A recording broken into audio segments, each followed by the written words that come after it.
Эдип комплексі. Фрейдтің ғылыми айналымға қосқан тағы бір абсурд жаңалығы Эдип комплексі. Грек аңызы бойынша Эдип патша өзінің әкесін өлтіріп, шешесіне үйленеді. Осы аңызды оқыған соң Фрейдке мынадай ой келеді. Ұл мен қыздың түп санасында әке шешесіне деген бейсаналы құмарлық жатады. Себебі Фрейдтің өзі әкесін жек көрген. Осы жек көру сезімін ол түп санадан тарқатады. Яғни оның бойында шешесіне деген бейсаналы құмарлық болған. Бірақ суперэго ол құмарлығын жаншып тастаған соң, ол түп санада терең орнығып қалады.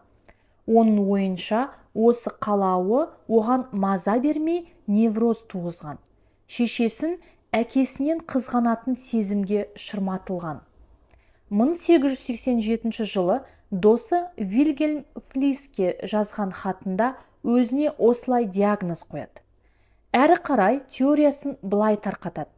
Кез келген отбасында ұл шешесіне, қыз әкесіне жақын болады.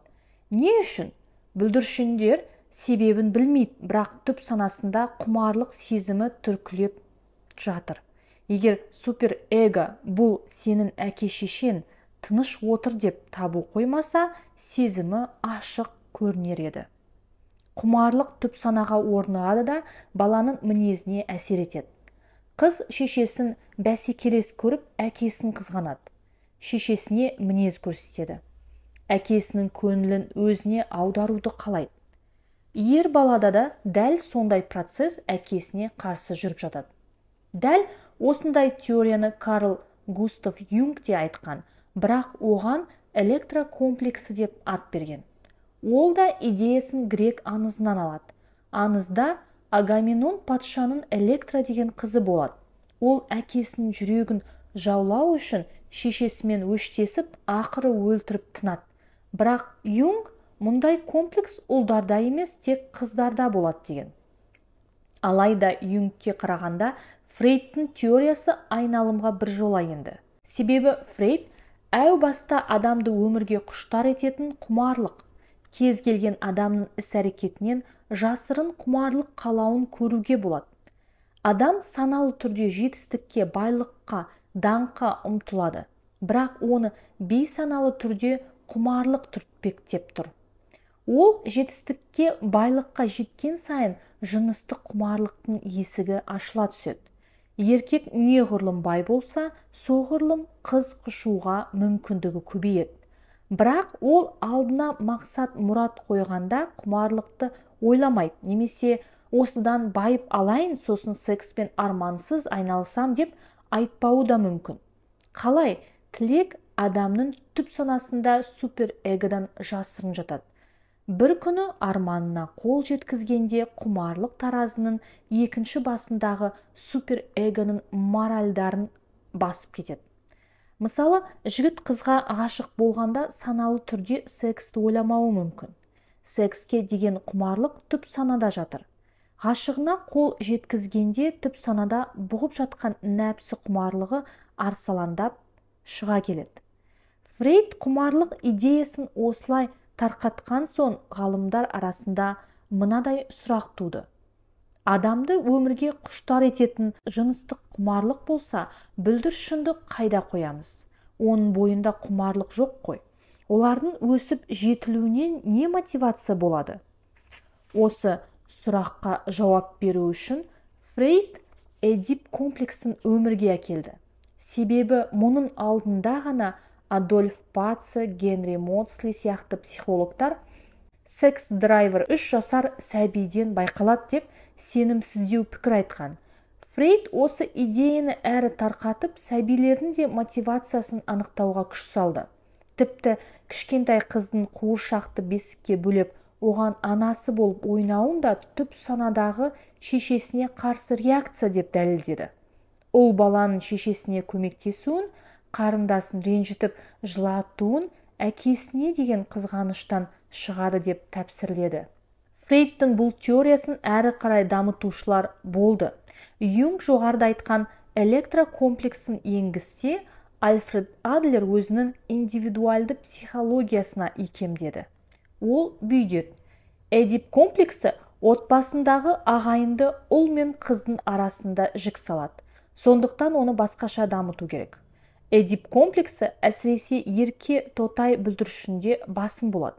Олардың қалауы орындалған сайын сексуалды гормондары тез жетіледі. Шешесінің әлпештеген алақаны оны одан сайын күшейтеді. Эдип комплексі бетімен кеткен балада қаттырақ байқалады. Фрейдтің бұл теориясына Эрих Фромм да түсіп қалды. Ол Эдип комплексінің ауқымын секспен шектемей кеңірек алу керек деп толықтырғысы келген. Ұл баланың әкесімен бәсекеге түсуіне шешесіне деген қызғаныш қана себеп емес, ол жануардың үйірге таласқаны сияқты бейсаналы түрде отбасындағы авторитарлы патриархалды жүйеге таласып жатыр деп қортады.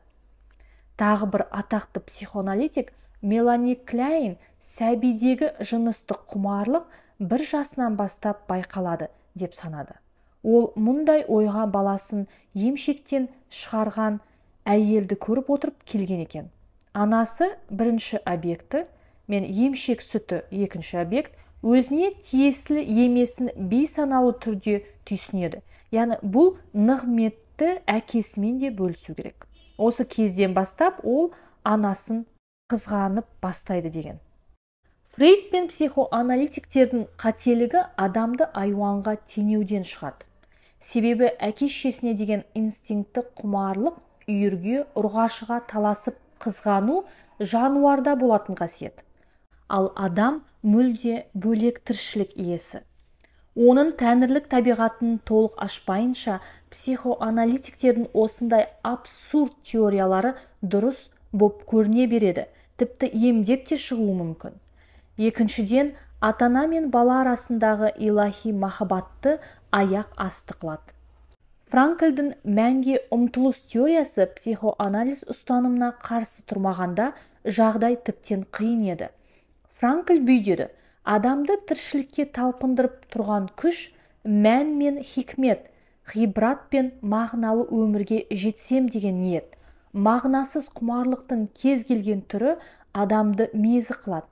Мысалы, сәбидің ойыншыққа аңсары ауды, әбден қызықтап ойнайды, бірақ 3 күннен соң жалығады. Егер сәбидің түп санадағы қалауы құмарлық болса, ол жалықпай ойнай беруі керек еді. Сондықтан бүлдіршіннің түп санадағы мотиві құмарлық емес, мәнге талпыныс. Франкльдің ойын қарапайым жеткізу үшін мынадай мысал береміз.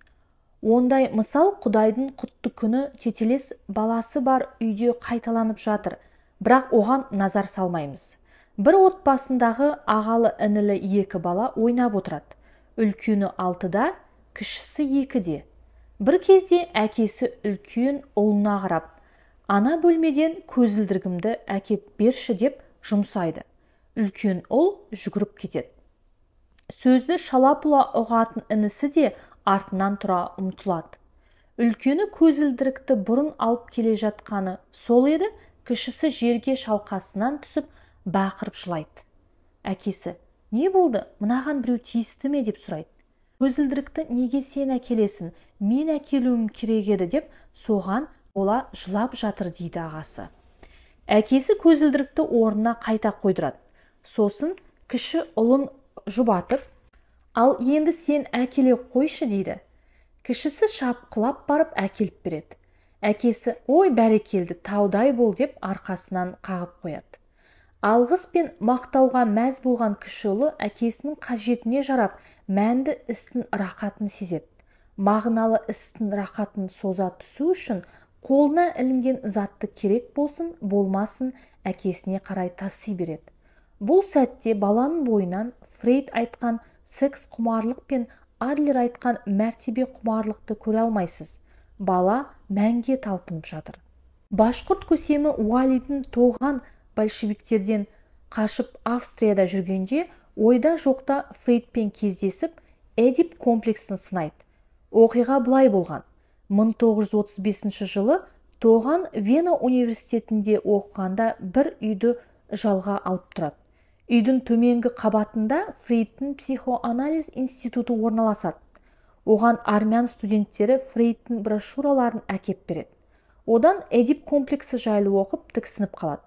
Бір күні психоанализ институтына барып Фрейдпен жолығады. 6-7 жасар қыздың әкесіне жыныстық құмарту дегенді қайдан алдың? Мына ойын башқұрт пен қазақ танымына жат қой. Бізде әкесін яки шешесін қызғанып тағдыры ту талақай болған адамды көрген жоқпын. Сен өзін әйелді ұялмай тыр жалаңаш суреттеп, оны құлыптың санылауына теңейтін арсыз жазушыға ұқсайсың деп сөгеді. Фрейд оған қарсы уәж айтпайды. Керісінше онымен санасып, жиі-жиі сұхбаттасуға шақырады. Одан оғыздар, сақтар жайлы құмартып сұрайды. Бірақ көп ұзамай тоған Австриядан Германияға көшіп кетеді.